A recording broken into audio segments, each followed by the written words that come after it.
Hey there, welcome to saas.unbound podcast. I'm your host, I'm Nadeina, head of growth at SaaS Groups. Here, look, we're buying wonderful SaaS businesses to take them to the next level. And here, I chat with inspiring founders and experts to get an inside scoop on how they made their business a success.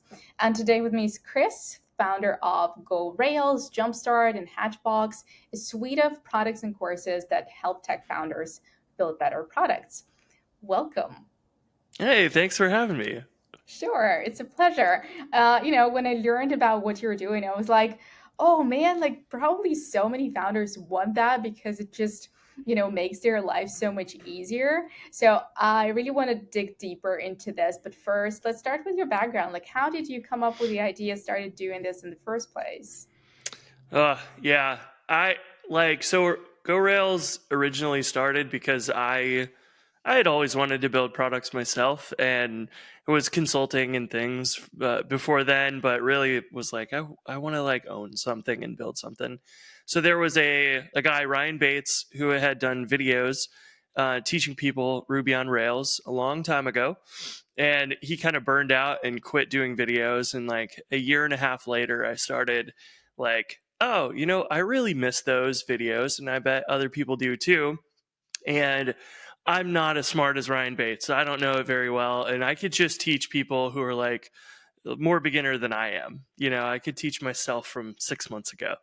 And so I started making videos, and that led to, building payments and accounts and teams and all these other features. And that was successful and allowed me to like quit my job and work on that full time. But education is tough. And so I kind of got bored with it too, where it was like just making this content for people that wasn't necessarily stuff I enjoyed making content on. So then I started building other stuff, and that became the second product in our lineup, Sidekick, Hatchbox. Sorry. And Hatchbox is basically our most popular tutorial, which was deploying Ruby on Rails apps. And one of our community members was like, why don't you just automate that into a product? And I was like, we could probably do that. It's, not that complicated. And turns out it is that complicated. But people wanted it. And so that became our second product. And I built everything from scratch again, which meant that all of our payments were different and our team functionality was different. And like I made all these different decisions from the first product.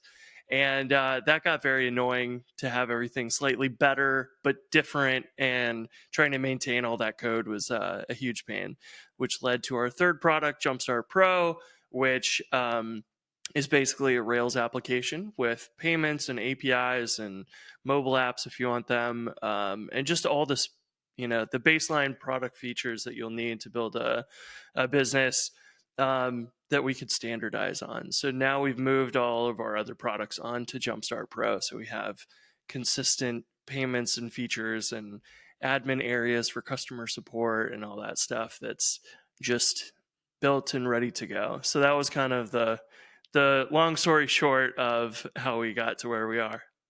Yeah, very sharp. It's super cool. And one thing, I noticed is that you said, we were building that and we were talking to these people and then we were talking to these people and they were kind of giving us ideas.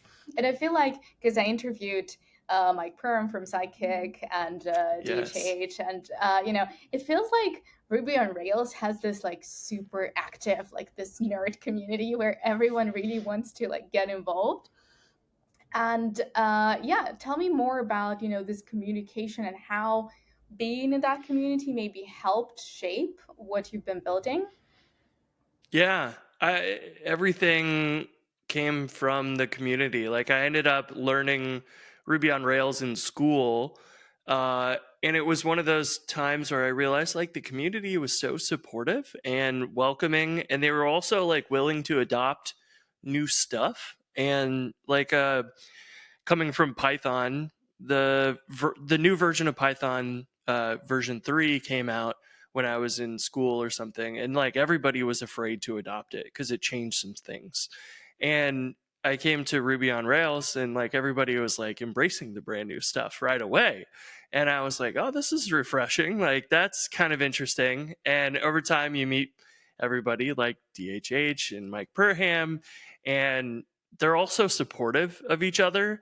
And that was something that I hadn't really found in other communities. And I guess, making content made it easy to stand out at the time because nobody else was really making videos. So that would get me conversations with all these, people that would watch a video, send me a message saying, hey, uh, could you do something on this, or that didn't work, can you help me fix it, or whatever. And so it was a good way to sort of do marketing, but lots of customer development conversations, and just getting to be a part of the community. And then you end up meeting just hundreds, thousands of people, other developers, and you start to learn like what are they struggling with. That could be new products we build or more videos we make. It just became like just an easy source for all those ideas, really, just talking to people. That's really great. And when like I love having Ruby guys here on the podcast because it's very tough on me because every time I talk to somebody, I'm like, okay, so what kind of marketing you do? What kind of like what's your growth strategy? And everyone's like, well, we don't really do anything. It just works because, the community is so great and everyone's, like you said, everyone's Yeah. really like active and wants to adopt something. So I'm like, oh man, okay, what do I ask? so, Yeah, so it really what's, is that way. It's like it feels pretty special because like people will launch a new course or something, and then we'll all go buy it to support them. And it just is such a special community for that because everybody's so supportive. It's awesome. So usually at the end of the podcast, we share a hack, like founders share a hack. So a hack here would be like go into Ruby community, build on Ruby on Rails. There you go, you sell instantly. But seriously, like, is there anything? Because I know you obviously go to RubyCon and you do this content still. You're super active on LinkedIn, so you have your brand. You're a bit of a celebrity in the community, I guess. So yeah, what works best? And maybe there is some kind of content that really helps you like get out there and help bring more people into all the products that you're building. Yeah, I think a couple things like whenever we're working on, we try to be involved in Rails itself. So like the new version of Rails just got released, version 7.2. And so as that's releasing, we've got content that we've already like recorded and edited and it was ready to go.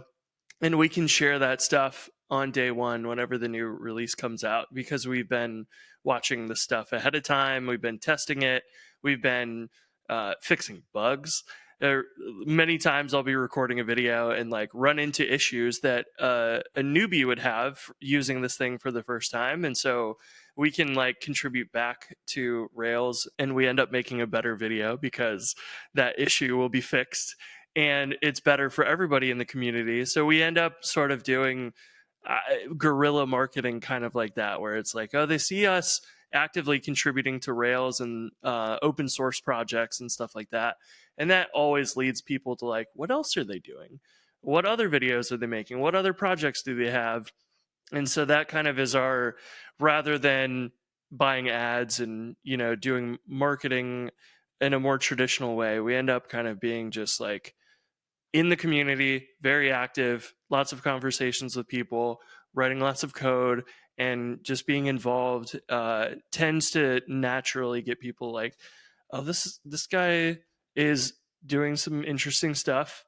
What else are they doing? You always end up on that person's GitHub page or Twitter profile or LinkedIn or something, and you like poke around. I do this when I find other developers doing stuff. So I thought that could be our unique way of doing it because it also is like direct. We don't have to go do anything kind of out of the ordinary for ourselves.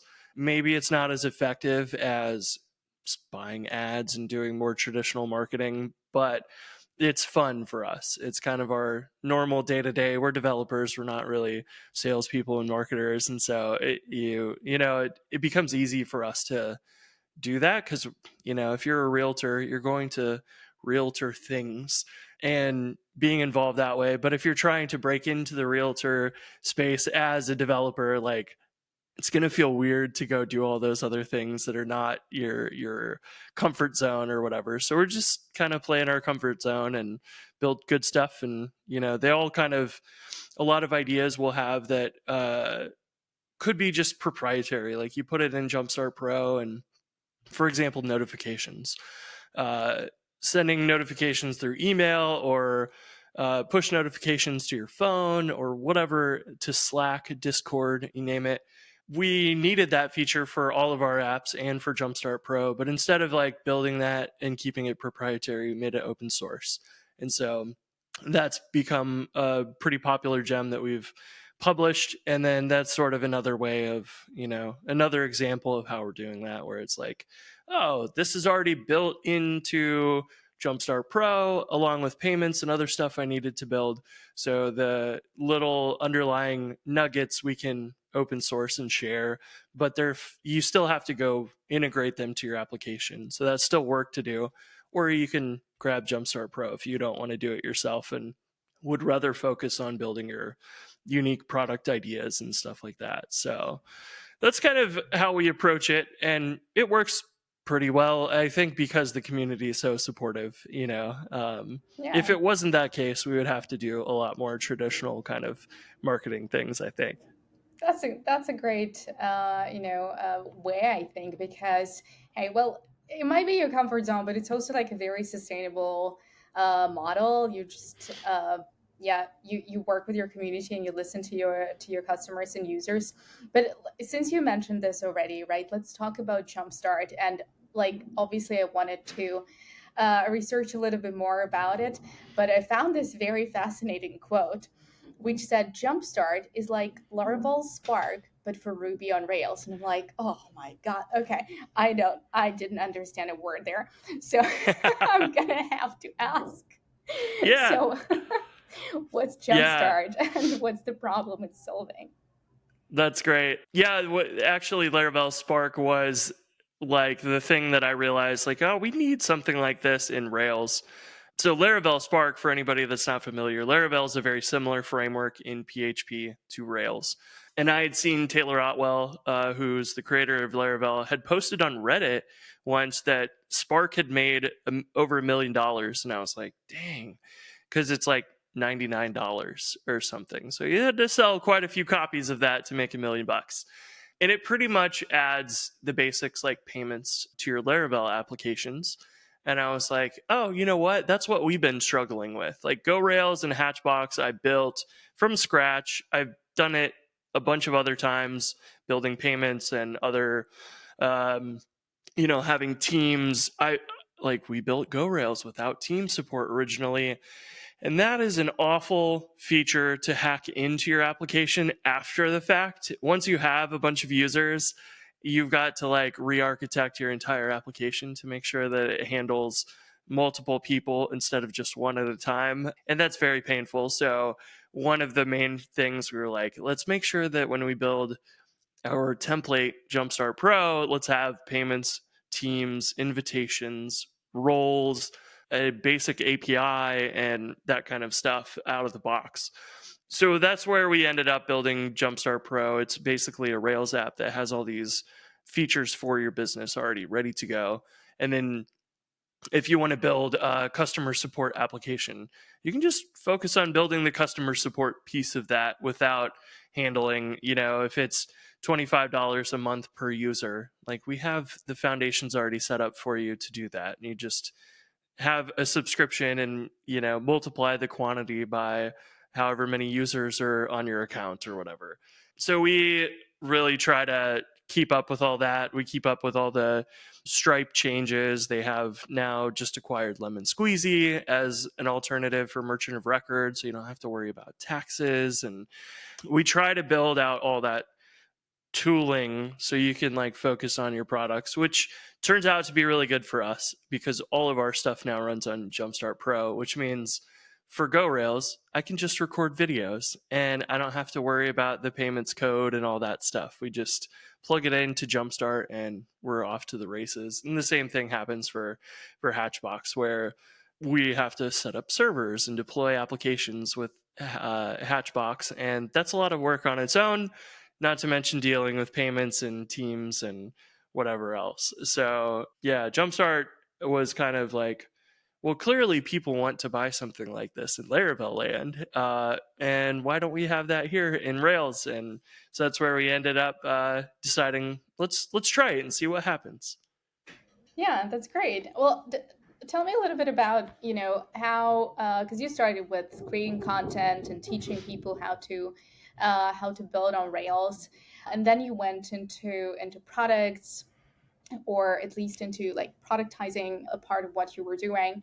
What was kind of the biggest challenge, or what was the thing when, when you launched your first product? It was Hatchbox, right? You thought, oh, okay, so I did this completely wrong, we'll have to launch it again. Or like, was there any learning that really like had you rethink your going to product strategy?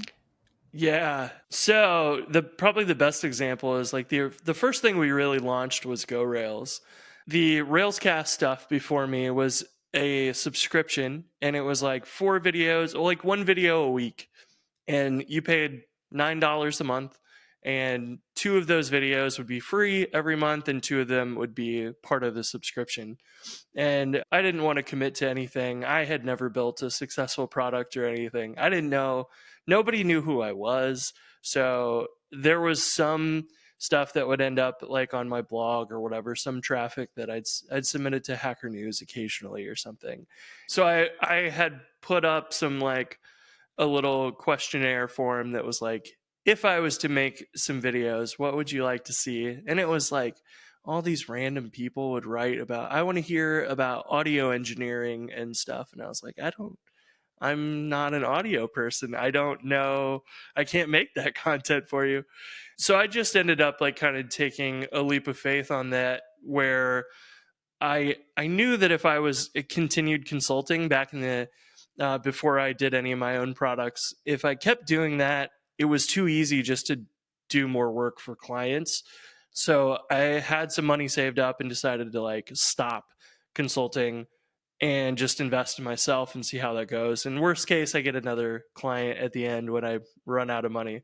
So the biggest learning that I had at the beginning was like, I was going to do a course or a couple courses and sell that instead, because I didn't have to commit to doing videos every week for the rest of my life or anything like that. It was lower risk, but I realized very quickly I put the course together in a like sales page, but nobody knows who I was. And if you're buying a course, part of the trust in buying the course is, who is the author and what have they done, and do I believe I can learn from them? And when it's some random person that nobody knows about selling a course for $40, you don't sell very many.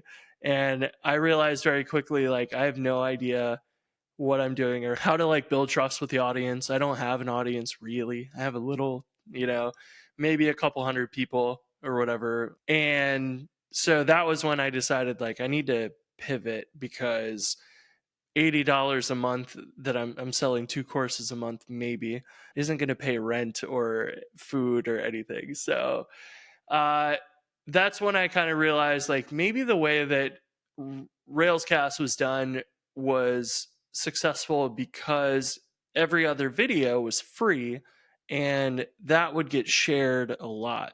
So you would see it on Reddit, you'd see it on wherever the Rails people hung out.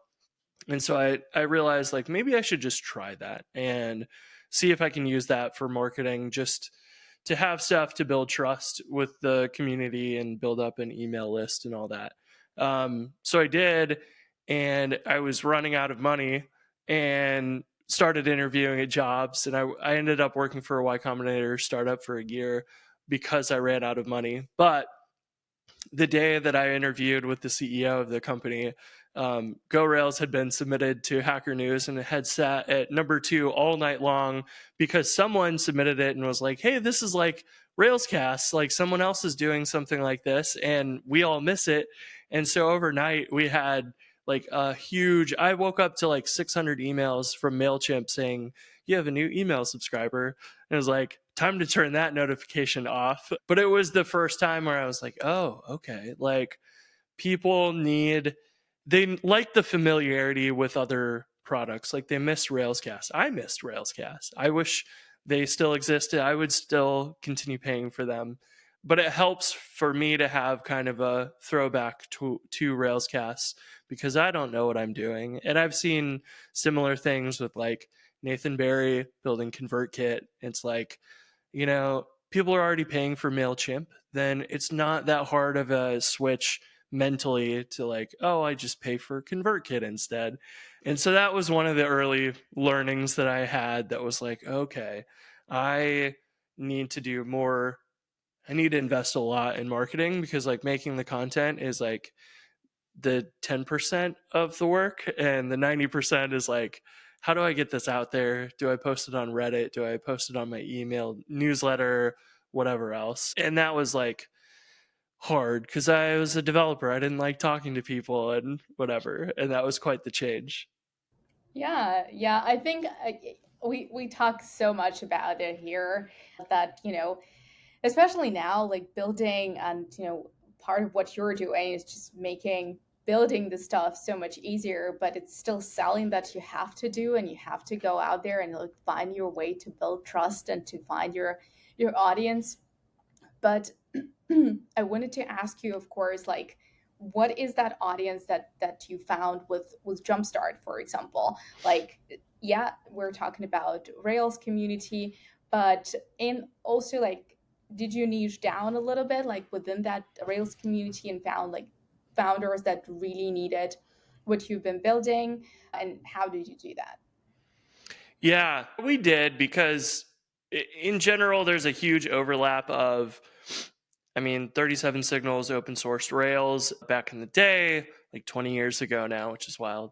And that attracted a crowd of developers, but also like entrepreneurs. Like, that is definitely not the case that everyone overlaps there. There are tons of Rails developers these days that just want to do Rails and don't really have interest in starting their own business. So that was pretty much our niche, which was like, if you want to, and I've told my story, like, because I listen to interviews and podcasts and all kinds of things, like seeing how did someone go from nothing to their first successful product, and wanted to share my story too, just to hopefully inspire someone else, because I got so much out of those stories.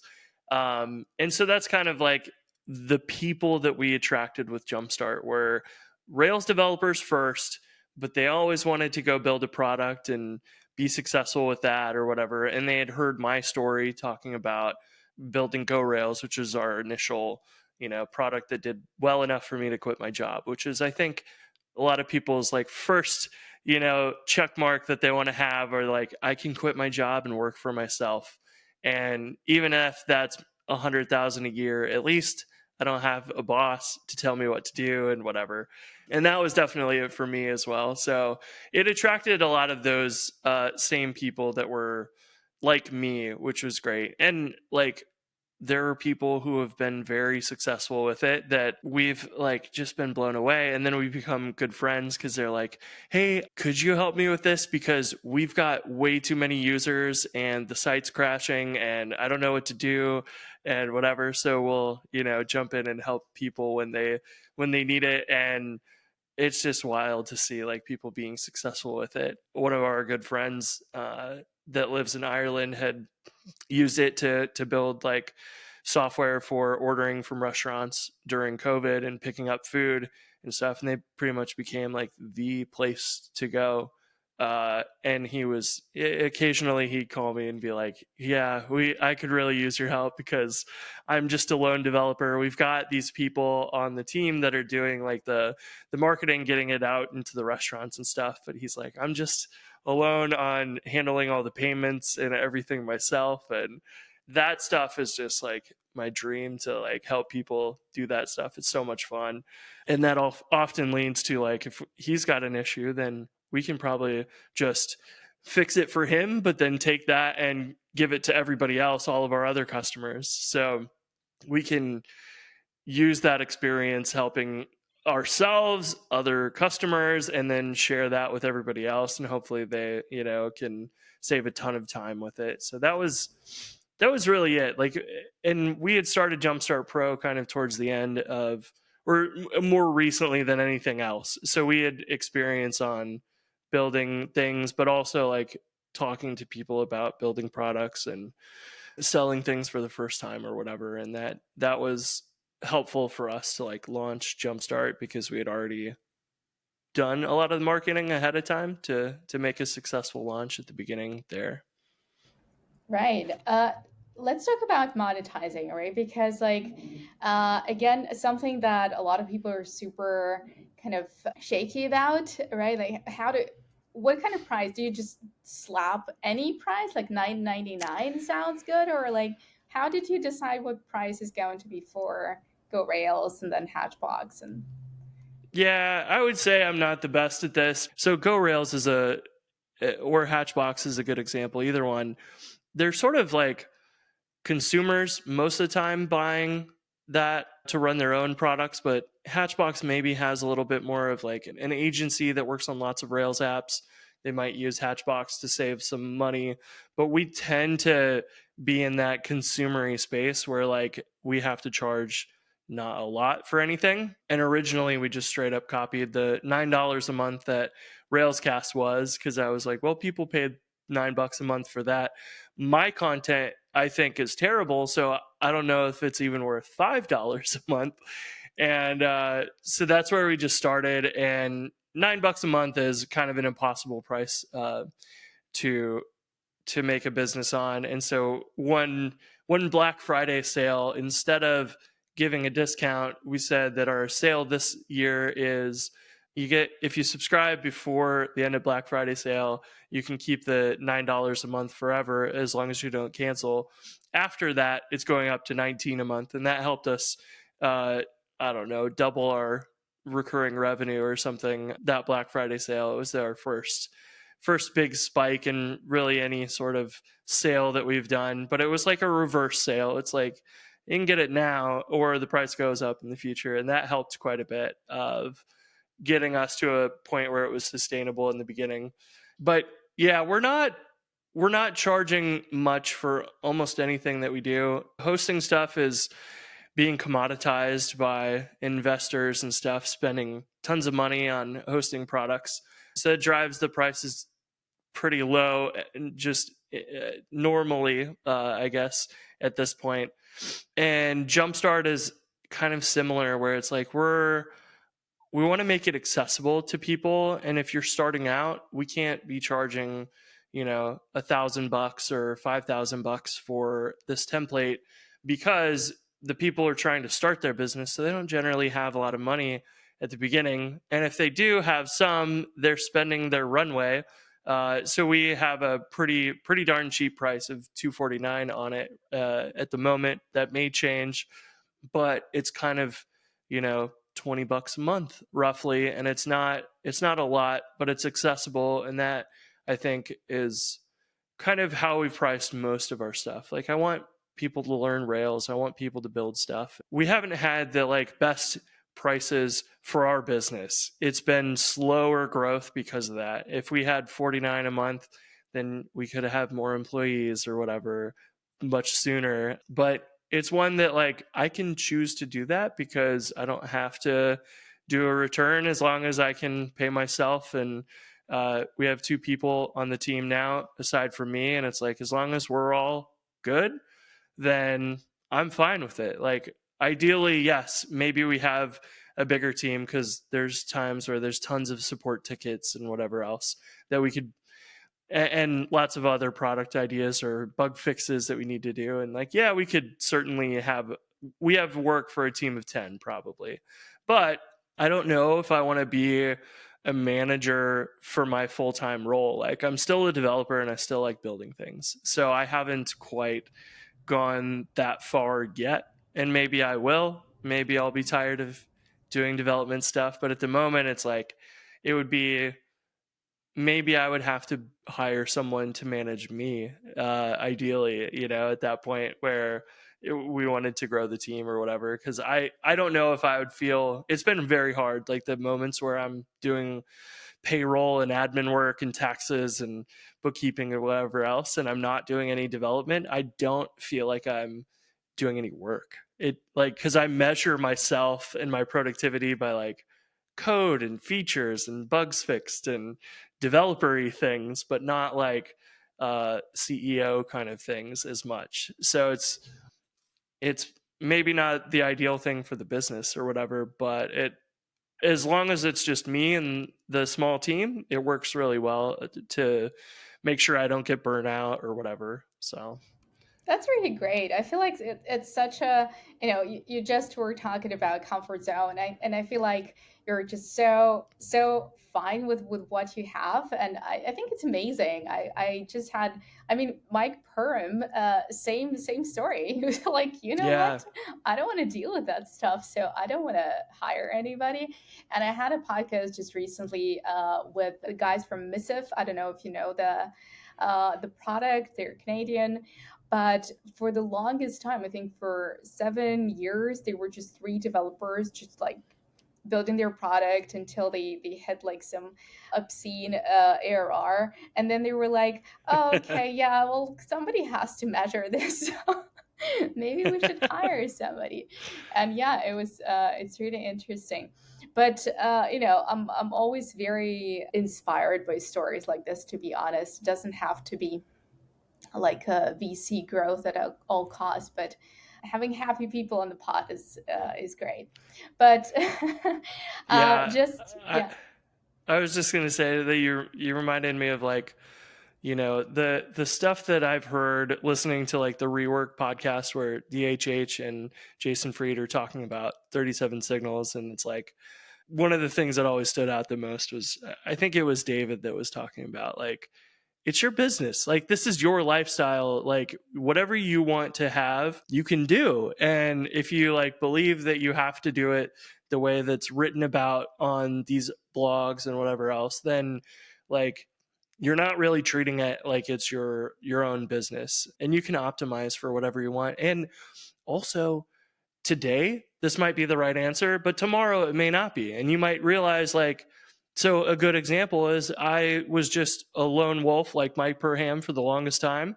Then I have a baby on the way and was like, I don't want to work that much when I have a child. So that was when I decided like, let's try hiring people. Now I have like a forcing function that actually makes me need to either cut down what we sell and what I do and the work that I'm doing, or I need to hire some people to help with that. And the prospect of like shutting down JumpStart or Hatchbox or something didn't seem that appealing because I know how many people rely on it. And like the stuff that we build doesn't, there's not other products out there that they could turn to. Like Hatchbox is special in that every hosting service wants to charge you $10 for this and $10 for that and $10 for that, and it adds up pretty quickly. And we just charge you $10 for a server, but we have customers that have like a giant server that we charge them $10 for, and they deploy like 50 applications to it, and that would cost 50 times, I don't know, 50 times $100 for each of the applications on other platforms, and we're just charging them $10. And so I know like some of the stuff we're doing is unique. It's not ideal necessarily. I'd rather be making the 5,000 a month or whatever, but no one's serving these types of customers except for us. And shutting it down is kind of like, it'd be heartbreaking for me to like force them to go somewhere else and have a much tougher time affording their what they're doing. And that was one of those moments where I was like, and I had talked to Mike about that too and whatever, and I was like, I don't know, like it feels like a challenge to me that I might want to take on, that managing a couple people to keep this all going seems like a place of growth for me. Like I could do that. I would like to learn that or whatever, and that's what we ended up doing. a couple years ago, and before I had my son. So there are always these like things that are happening in life that you can choose what you do with them, and I feel like it's really nice that I can make that decision. I'm not beholden to my boss or the company or whatever, because I get to choose how we do things, and it's been nice. And so right now that's how we are, but maybe in the future we'll add more team members. Like we have another kid, maybe there's like, okay, we need to like actually invest more in support or whatever it is. And I think that's just like, it's easy to forget that you're like always need to, I don't know, measure everything and grow everything and all that. And it's like at some point you can like pause that if you want, and you can just like enjoy the time at home after your son's born and just hang out for a while and kind of slow things down if you'd like. And it's like entirely up to you, which is awesome. Yeah. Yeah, absolutely. Absolutely agree with you. Well, I want to also ask you because you're building this stuff for founders or for people who want to be founders. What do you see people want to have when they make those first steps? And are there any mistakes that are kind of universal that you see founders do even when they have this space? Yeah, I think there's a lot of just self doubt. Like I had that, but I still do, where you're like, I want to launch a product, but I'm afraid of getting payments wrong or whatever it is. But almost every time, because we're selling to developers, it's the same problem of I want to go build something, but I don't really talk to my target customers. And that's the realization they eventually get to. Hopefully it's not too late, but oftentimes it is like, oh, actually building the product is just a fraction of building a business. Most of it's actually getting to know people and what their issues are and stuff. And that's how we can go build our own things. If we build stuff for ourselves, which is kind of what we've done, like the hosting thing and JumpStart were things we needed. But because we'd been around in the community enough, we've seen that like clearly other people need this too. And I think people just don't spend enough time talking to other customers. They're not customers yet, but if you talk to them enough times, Jason Cohen talks about doing that. And then once you can predict what they're going to say, then them very well. And that will help you make those decisions instead of you guessing and seeing what they might want. That's not going to get you where you want to go. You need to be able to understand them well enough to understand the sort of like expressing the pain point is hard sometimes too, because you might describe it one way, but it's like to them it is this other thing that actually feels painful, but the solution's over here that they would pay for. And it's very messy. But if you don't talk to people, how are you going to build a business? Like the whole point is you've got to get it in their hands. So if you're not talking to them, how are you possibly going to do that and sell them things? And I was that nervous, like quiet, shy developer before I did anything. And that's like why I needed to like quit consulting and just force myself to figure it out, which was talk to a lot of people, do lots of writing, write on my blog, share it on Hacker News, reply to as many comments as I possibly could or whatever. And I didn't necessarily like get on phone calls with people in the early days because I was too like afraid to go do that and talk to these strangers. But that's like what really I see, at least for developer founders, that they struggle with the most. It's like they're comfortable in their text editor writing code, not talking to people. But that's really like the majority of the work, because at a point you will have the core of your product built.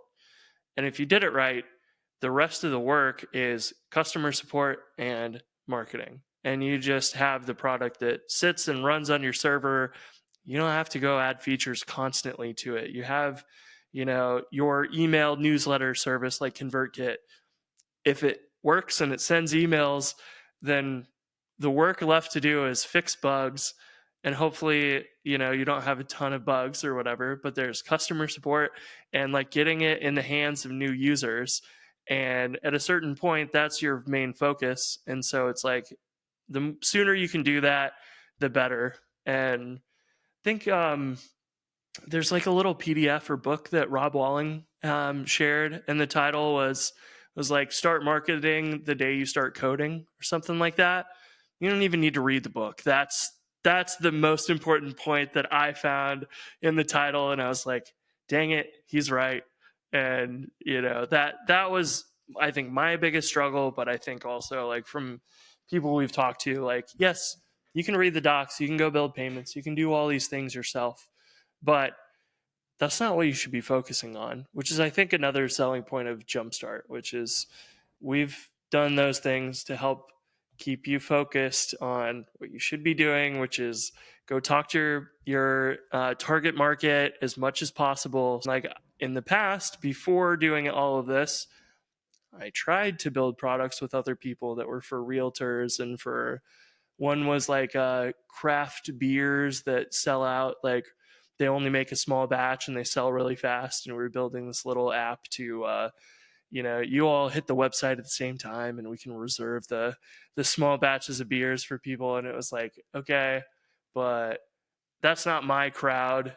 The other guy I was working with, that was his crowd, but he wasn't like going out and getting them to use it. And I was just the developer, like building stuff without being part of the market.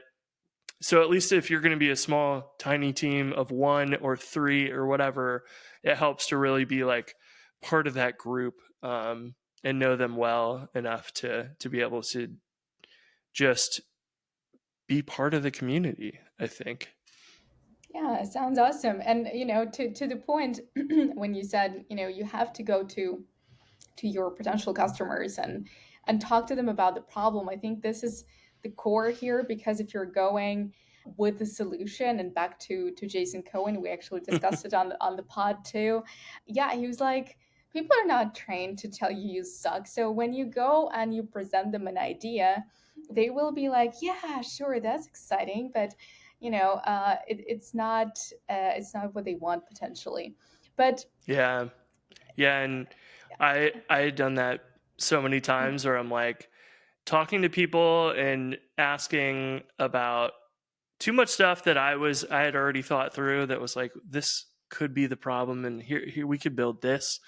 And that's not it at all. You like just want to hear about their problems and never talk about what you're doing or whatever, because you're just trying to like understand them, and your solution may be totally wrong or whatever. But once you talk to enough people, you're like, actually, if we did this very slightly different thing, we like look at the same problem from a different angle, we could charge like $1,000 a month, because turns out they really need that or something.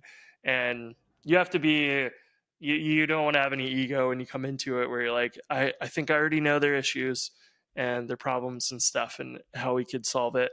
Like, you want to come in with an open mind and just like get to know these people, and not put any like thing on the table of like, here's what we're trying to solve, because that closes all these other doors that you're focused on this little thing, when you might just take one step back and see a bigger picture of like, these things that, like, for example, with GoRails, like I just was trying to make anything work at the beginning, and then that became GoRails. It worked, but then it like burned me out. And then take a step back and like, these people have other issues and like they're setting up servers and struggling with it.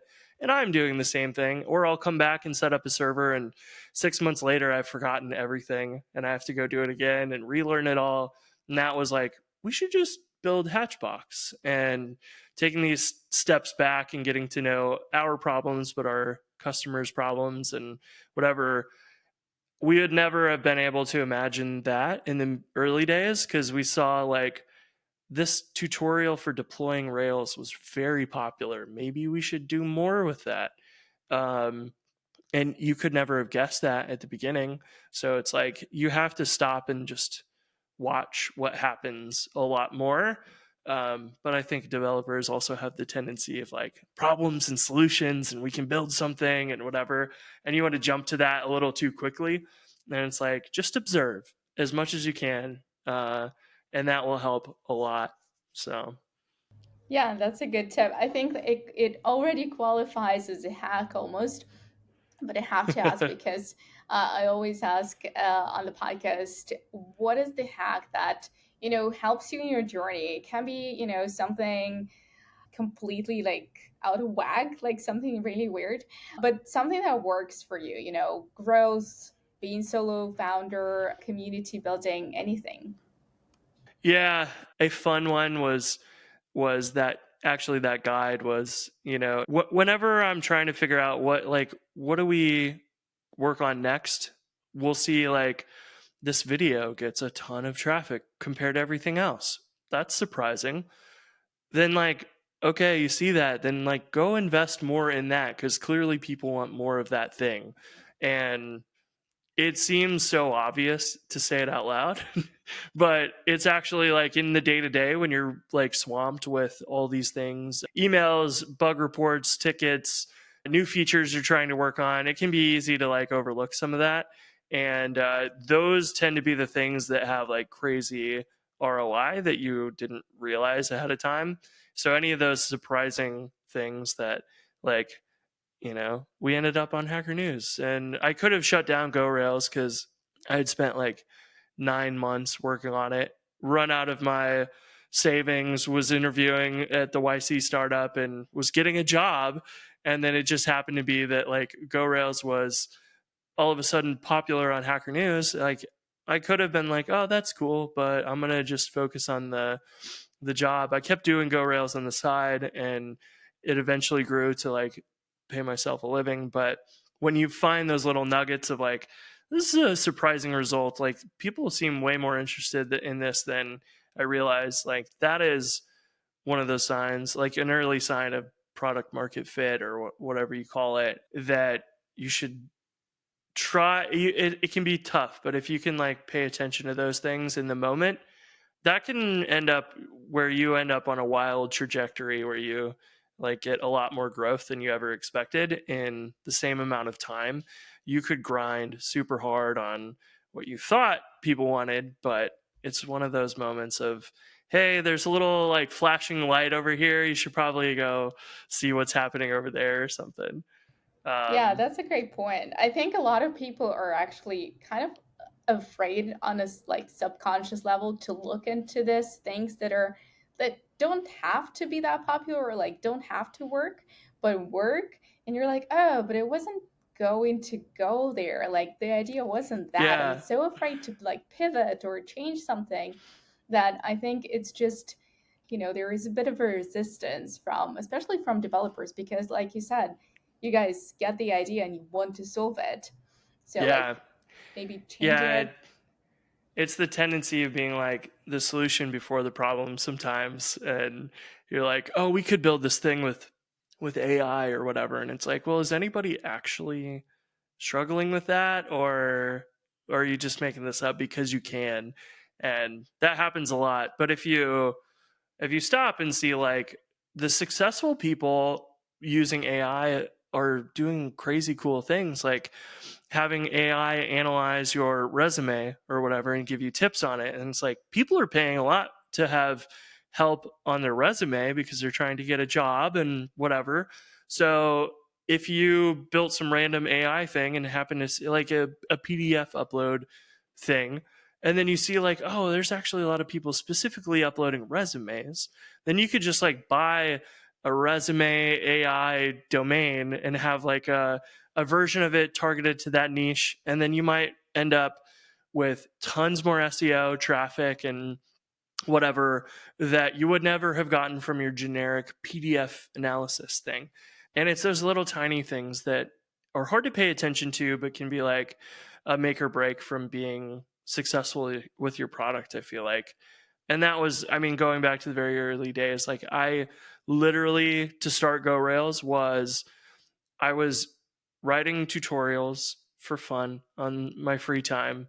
And it was basically like, if I'm going to take notes on how to do something, why not just publish it? Something as simple as that. Why would I write them in my notebook when I could put them on my blog if there's nothing like secret or whatever? So I did that. And then at some point I had like some random thoughts in blog posts and then Rails content and blog posts. And I was like, I'll just buy a Rails domain for that. And that became GoRails. I found a short domain and I was like, cool, I'll make that my like Rails blog. And then it got that tutorial. The first one that I wrote was deploying Rails, and it got shared on Stack Overflow. And then it got like 5,000 or 6,000 visits in the first month. And I was like, that's weird. And people are coming to it for that guide, but not ever hitting like the homepage or whatever. So I was like, I wonder if I could get people to give me their email address. And then you put the newsletter sign up form, and then you try and get them to the homepage. And then it's like, well, maybe I could sell them something if I can get them to the homepage. And that was like what became GoRails in the early days. Was like, it's one thing hit, then I was like, I'm gathering this audience, maybe I can like direct them over here now. And eventually it was like, well, you could sell courses or screencasts or whatever. And that was how we started, just kind of like paying attention to those little nuggets of activity that were happening that like in the past I had overlooked way too much. And I think a lot of developers do the same thing.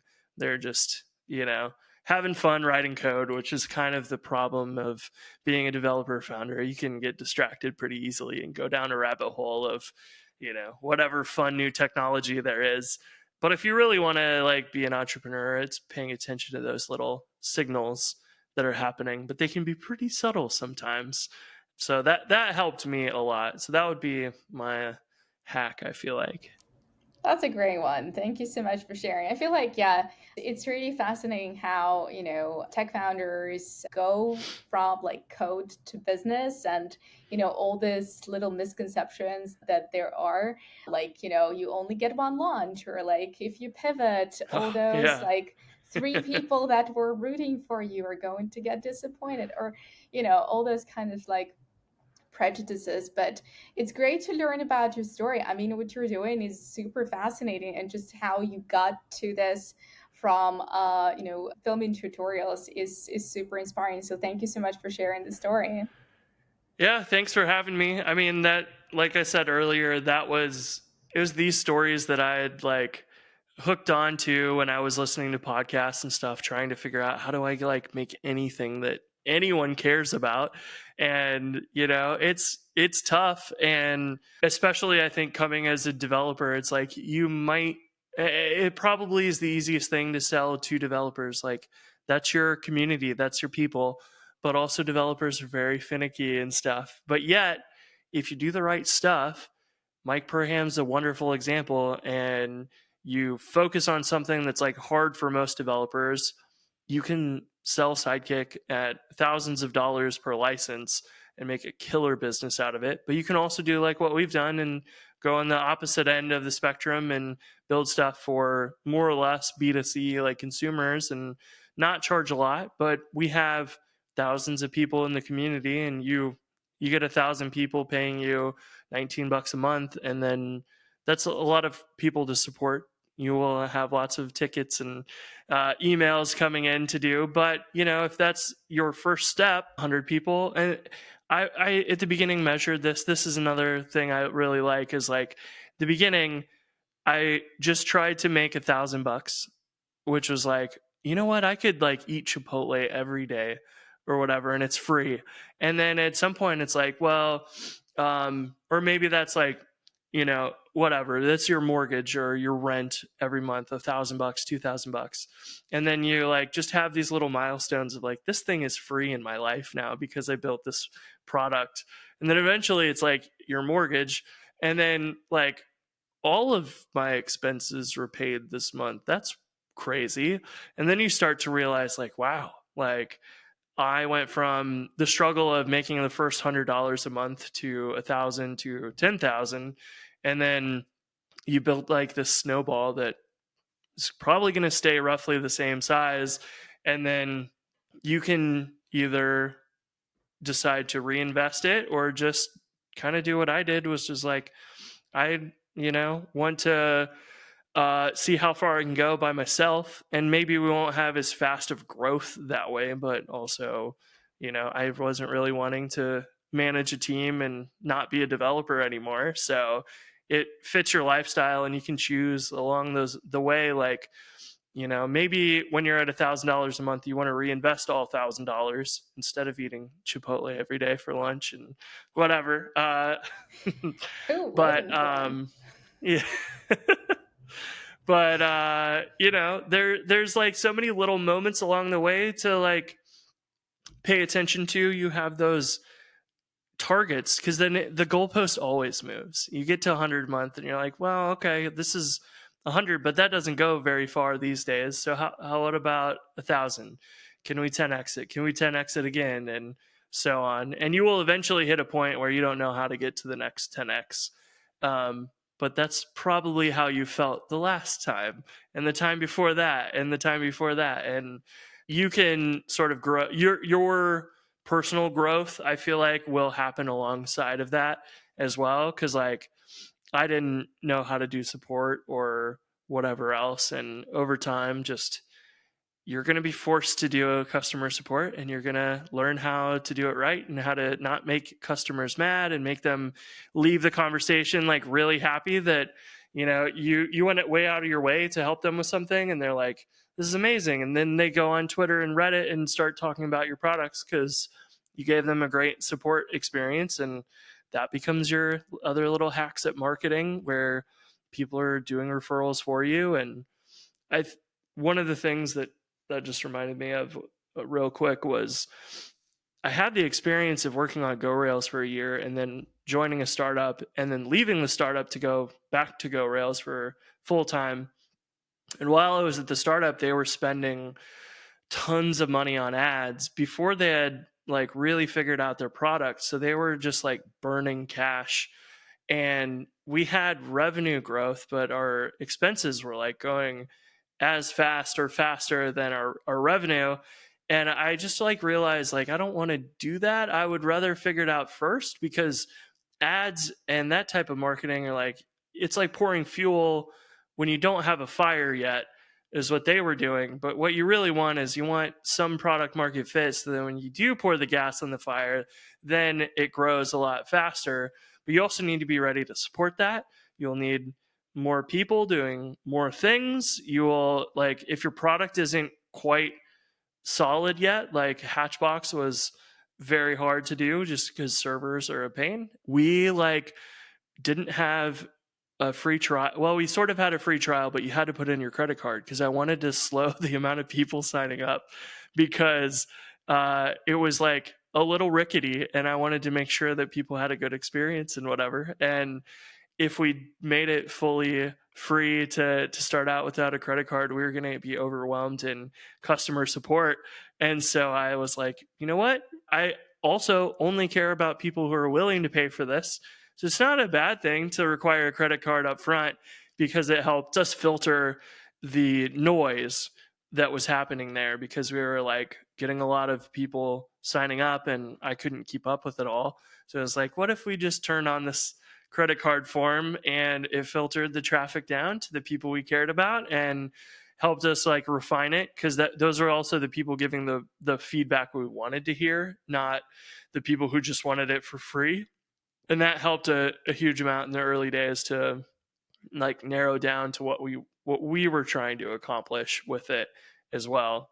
Because the thing I also realized was, when you're building your first product, you just want to make $100, $1,000, $10,000. You don't really care too much about how you get there. And then over time, you realize like this business may not be exactly what I dreamed of. Education is very high churn, which is painful. I have to make new content all the time, which means I have to learn new stuff all the time. And it's kind of an easy way to lead me into burnout. Then I wanted something stickier, so we built Hatchbox, which churn is way less. And that was great. But then it's also like very urgent, very important. If a server isn't working, people need that fixed ASAP. So I went from like a very low urgency, if a screencast doesn't play, nobody cares. It's not a big deal. They can watch it later. But then we went to the opposite end of the spectrum, and we have a very sticky product in comparison, but also now we've traded that churn for a different problem, which is lots of support. And that was not fun when you're like 11 p.m. on a Sunday and someone writes you like urgent ticket and you got to get out of bed and go do that and fix it for them. And you got to be pretend to be happy about helping them when you're like very tired and everything. And then that was another one that led to like building JumpStart, which was like it's it's kind of an ideal balance between them where it's like it's not that urgent but also stickier than $19 a month, where if you don't watch a video that month then people are like, oh, I guess I should cancel, and it makes it tough where we have so much churn because of that. But Jumpstart's like just a one-time payment every year. So you can resubscribe if you want to get updates, but you don't have to. But at least it's not a monthly price and so on.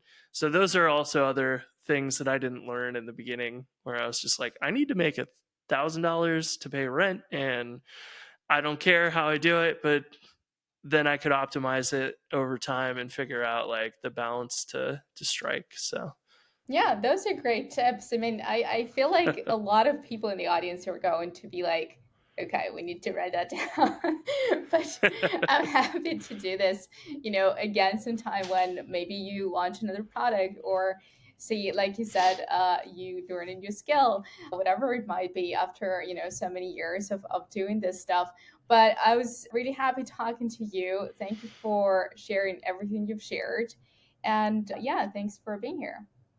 yeah, thanks for having me. I hope it helps somebody in their on their journey. It was, I mean, like I said, this stuff is super hard, but if you have people who've done it before, then hopefully you can have those shortcuts and skip some of the pain that we've went through or whatever. It's kind of like, you want to leave the world a better place for your kids.